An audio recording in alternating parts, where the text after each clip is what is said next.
Okay, today I'm going to demonstrate weaving in your ends as you go. I do believe I linked in the pattern a video to the Weave and Steven, and it's the same principle, but I'm going to be weaving in both my old tail and my new yarn tail at the same time.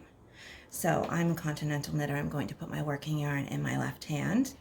What you're going to do is just have them both loose at the end of your work, approximately 3 to 4 inches each. And using the new yarn, you're going to go into the first stitch and knit the stitch and put it off your needle. You can tighten that up a little bit as you go.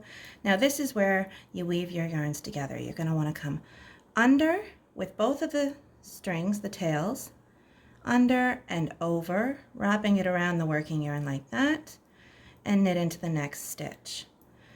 What you're doing is carrying those tails behind you as you go. It'll be more obvious as I continue to do it. So again, under and over the working yarn. You don't need to be too tight or snug, just sort of hold it in your right hand and knit the next stitch.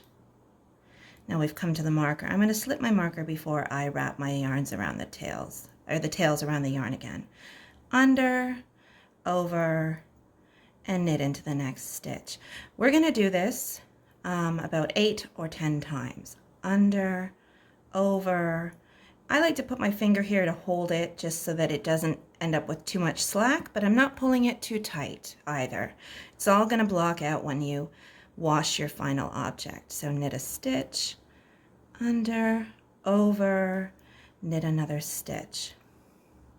Just going to keep going. You'll find your own rhythm. It is a little awkward at first, but it is much easier than having to go back and weave in all your ends when you're done. Again, 8 or 9 times will anchor your yarns and they will not come out as you proceed to knit the rest of your shawl.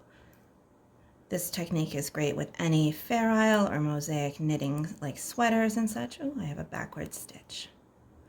Okay, there we are.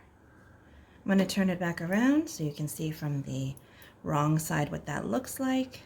Oop. And you see, you've just woven in your ends. Fantastic.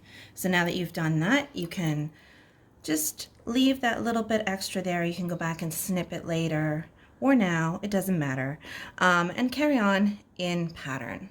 Okay, that's it for now.